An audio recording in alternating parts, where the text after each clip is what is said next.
오늘의 말씀은 다니엘서 5장 1절에서 9절까지 말씀입니다.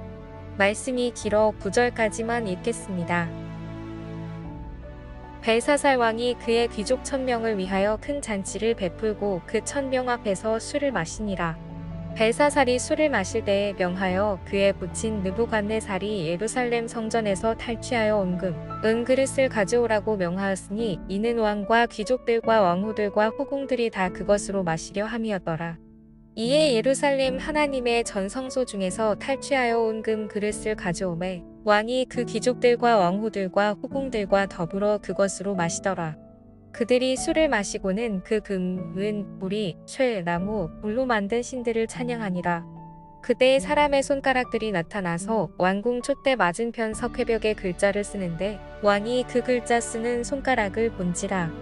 이에 왕의 즐기던 얼굴 빛이 변하고 그 생각이 번민하여 널쩍다리 마디가 녹는 듯하고 그의 무릎이 서로 부딪힌지라. 왕이 크게 소리 질러 술객과 갈대아 술사와 점쟁이를 불러오게 하고 바벨론의 지혜자들에게 말하되 누구를 막론하고 이 글자를 읽고 그 해석을 내게 보이면 자주색 옷을 입히고 금사슬을 그의 목에 걸어주리니 그를 나라의 셋째 통치자로 삼으리라 하니라. 그때의 왕의 지혜자가 다 들어왔으나 능히 그 글자를 읽지 못하며 그 해석을 왕께 알려주지 못하는지라.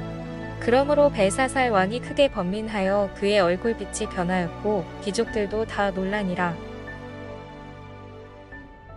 여러분, 허세라는 말이 있습니다.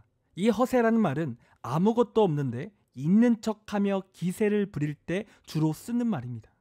그리고 보통 이 허세를 부리는 사람들을 보면 그들은 열등감이 가득한 경우가 굉장히 많습니다. 그래서 그들은 없는데 있다고 부풀면서 자신은 강하다, 자신은 많은 것을 가졌음을 그렇게 내세운다라는 거예요. 여러분, 요즘 사람들이 많이 쓰는 단어 중에 카푸어라는 말이 있습니다. 여러분, 이 카푸어라는 말은 그렇게 경제적으로 부유하지 않은데 비싼 자동차를 사서 끌고 다니는 사람들을 가리키는 거예요. 그리고 이러한 카푸어들은 경제력도 없는데 자신의 차를 자랑하는 거죠. 자신의 차 키를 대놓고 자랑하는 거예요. 그러한 허세를 보여준다는 거죠. 여러분, 이들은 부자가 아닌데 부자인 척하며 자신을 부풀리는 거예요.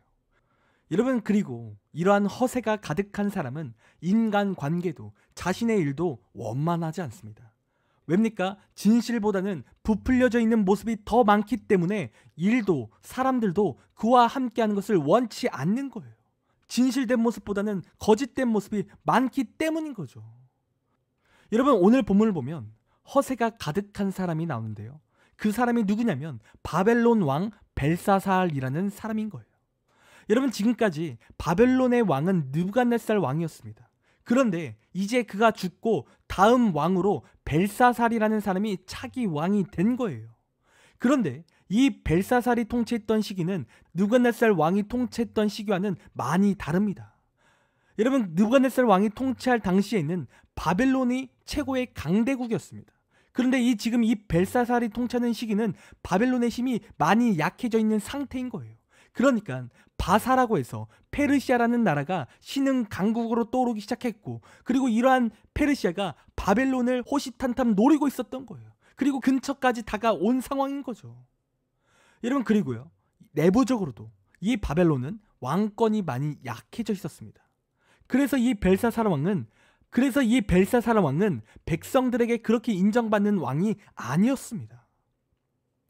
그래서 오늘 본문을 보면 벨사살 왕이 어떠한 모습을 보여줍니까? 허세 가득한 모습을 보여주는 거예요. 여러분, 구체적으로 말하면 오늘 본문 1절과 2절을 보면 이 벨사살 왕은 1000여 명의 기빈들을 초대하여 잔치를 열었습니다. 여러분, 그런데 당시의 바벨론의 상황은 좋지 못했어요. 경제적으로도 또 군사적으로도 상황이 좋지 못한 거죠. 지금 적들이 코앞까지 다가온 거예요. 그런데 이 벨사살이 어떠한 모습을 보여줍니까? 1000여 명의 기빈들을 불러 그들과 함께 잔치를 벌였다는 거예요. 여러분, 그러니까 현재 상황이 좋지 않은데 지금 허세를 부리고 있다는 거예요. 자신들은 강한 척, 그리고 자신들에게는 여유가 있는 척, 그러한 허세를 부리고 있는 거죠. 여러분, 그리고 오늘 보면 2절을 보면 이 벨사살이 잔치를 열 때 예루살렘 성전 안에서 탈취해온 성전 기물들을 가지고 자신들의 음식과 또한 술을 담는데 그 물건들을 사용했다라는 거예요. 한마디로 하나님께 예배드리는 그러한 성전 기물들을 자신의 술잔으로 사용했다라는 겁니다. 여러분, 지금 이 벨사살이 보여주는 모습은 무엇이냐면 바벨론은 이스라엘, 정확히 말하면 남유다를 무너뜨렸다라는 거예요. 그리고 당시의 전쟁은 계속 말씀드리지만 신 대 신의 전쟁으로 본 거예요. 그러니까 자신들의 신은 강력한 힘이 있다라는 거죠. 그러면서 앞으로 다가올 페르시아의 전쟁도 자신들의 신이 승리할 거다라는 그러한 허세를 보여주고 있는 장면인 거예요. 여러분, 그러나 중요한 사실이 무엇입니까? 하나님 외에는 다른 신은 없는 거예요. 그러니까 바벨론과 이스라엘이 전쟁에서 이스라엘이 패배한 건 하나님이 무능해서 그 전쟁에서 패배한 것이 아니라 하나님께서 이스라엘에게 징계를 주시기 위해 그들이 패배한 거죠. 그러니까 하나님이 무능한 것이 아니에요. 그러니까 오늘 이 벨사살은 없는 신을 가지고 지금 허세를 부리고 있다라는 거죠. 자신들의 신은 강력하고 자신들의 신은 위대하다라고 말하며 지금 허세를 보여주고 있는 거예요. 그리고 오늘 또 이 벨사살의 허세가 한 가지 더 나오는데요. 오늘 본문을 보면 그들이 그렇게 허세 가득한 잔치를 즐기고 있는데 갑자기 한쪽 벽에 손가락이 나타나더니 그 벽에 글씨가 쓰여지더라는 거예요. 그리고 이 장면을 이 벨사살 왕이 목격한 거죠. 그리고 이 글씨를 읽으려 해도 읽을 수가 없는 거예요. 그래서 이 벨사살이 어떻게 합니까? 이 글씨를 해석한다면 나라의 3인자 자리를 주겠다, 그렇게 선포하는 거죠. 그러니까 지금 잘못하면 나라가 망하게 생겼는데 3인자 자리를 주겠다라고 그렇게 말하고 있는 거예요. 그러니까 이 모습도 허세인 거예요. 언제 사라질지 모르는 권력을 주겠다라는 것은 허세인 겁니다. 여러분, 그런데 문제는 아무도 이 벽에 쓰여진 글씨를 해석하지 못했다는 거예요. 그리고 내일 다니엘이 이 문제를 해결한다라는 거죠. 여러분, 하여튼 오늘 본문을 보면 허세만 가득한 벨사살의 모습을 우리가 보게 됩니다.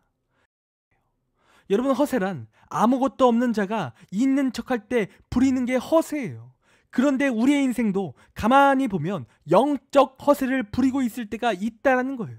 그러니까 우리 사람은 스스로 의로워지고 스스로 구원받을 수가 없는데 자꾸 우리는 우리가 잘났다고 말하며 그렇게 살아가는 거죠. 더 구체적으로 말하면 우리는 구원받을 근거가 없는데 우리를 유일하게 구원하실 하나님을 위해 살아가지 않는다라는 거예요. 여러분, 우리는 허세가 가득하여 내 실력을 의지하고 허세가 가득하여 내 부와 내 능력을 자랑한다라는 거예요. 그러니까 하나님이 우리를 볼 때에는 우리는 허세만 가득한 거예요. 여러분, 하나님께서 이 이스라엘을 왜 망하게 하셨습니까? 그들이 허세가 가득했기 때문에 그래요. 그들은 하나님 없이도 잘 살 수 있다라는 허세를 부렸죠.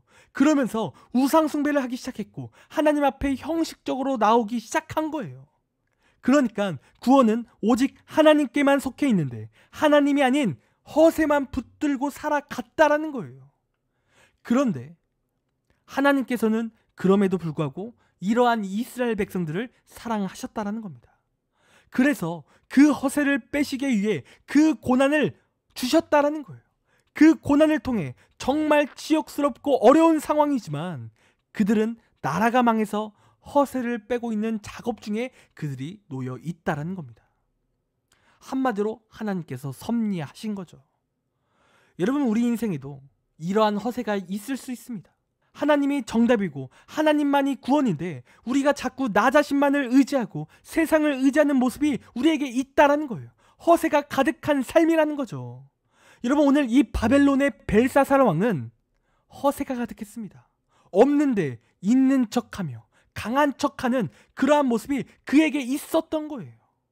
그리고 이러한 허세가 가득한 사람이 나중에 어떻게 됩니까? 5장 하반부를 보면 이 벨사살이 비참하게 암살당해 죽는 모습이 나옵니다.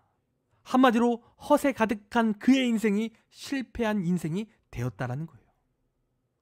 여러분, 이 시간 오늘 말씀을 통해 우리가 이 말씀을 적용하기 원합니다. 여러분, 우리도 우리 인생에 이러한 허세가 가득할 때가 있습니다. 세상적으로 없는데 있는 척하며 살아가는 나의 허세적인 모습이 있을 수 있어요. 그리고 우리의 신앙생활 가운데도 허세가 있을 수 있다는 거예요. 그것을 영적 허세라고 하는데, 하나님이 정답이고 하나님만이 구원인데 자꾸 우리는 나 자신만을 의지하고 세상만을 의지하는 모습이 우리에게 있다라는 거예요. 한마디로 영적 허세라는 거죠. 여러분, 이 시간 우리는 어떠한 허세를 가지고 있으십니까? 이 시간 우리 영적 허세를 가지고 있으십니까? 이 시간 그러한 영적 허세가 있다면 하나님 앞에 내려놓길 간절히 원합니다. 여러분, 이스라엘 백성들은 그러한 영적 허세를 내려놓지 못해 그들은 하나님 앞에 고난을 받았습니다. 여러분, 이 시간 우리도 영적 허세를 두려워하시길 원합니다. 내 삶에 하나님이 그 허세를 빼는 순간을 두려워해야 돼요. 그래서 우리가 영적 허세를 내려놓고 온전히 하나님만을 의지해야 됩니다. 여러분, 우리가 그렇게 하나님만을 의지한다면 우리는 구원받는 백성이요 하나님의 복과 은혜가 충만한 백성이 되는 것입니다. 여러분, 그런 이 시간 영적 허세는 다 내려놓고 하나님만을 의지하는 우리가 되길 간절히 원합니다. 기도하겠습니다. 하나님, 우리의 삶 가운데 거짓된 모습이 있습니까?